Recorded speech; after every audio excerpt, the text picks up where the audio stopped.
Welcome to our channel. Today we how to subscribe to Adobe Audition for voiceover cleanup, complete guide step by step clearly. To begin, open your web browser and navigate to the Adobe website at adobe.com.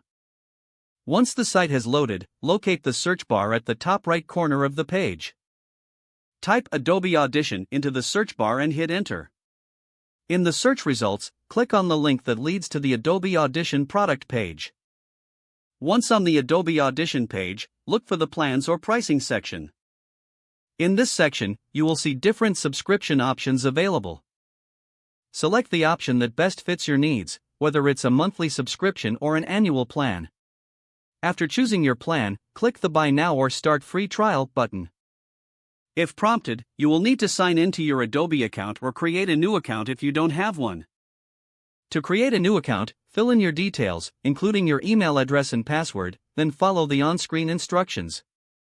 After logging in or creating your account, you will be directed to the checkout page.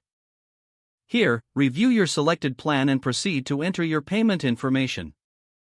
Make sure to provide accurate billing details for a seamless transaction. Once you've filled everything out, click the Submit or Purchase button to finalize your subscription.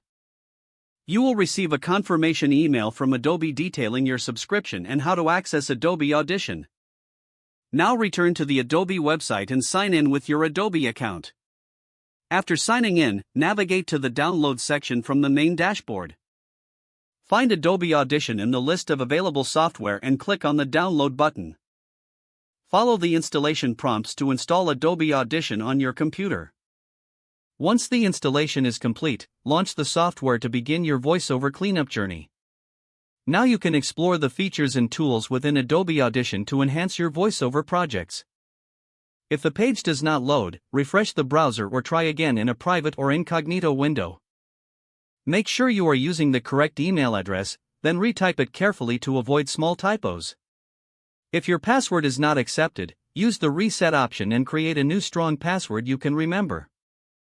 Check your spam folder for verification or security emails, then complete any requested confirmation steps. Enable two-factor authentication if available to improve account security and reduce unauthorized access risk. After signing in, review your profile details so your contact information and settings are accurate and current. If you see an error message, note it down and try again after restarting your device and internet. Don't forget to like this video and subscribe to our channel for more step-by-step tech guides.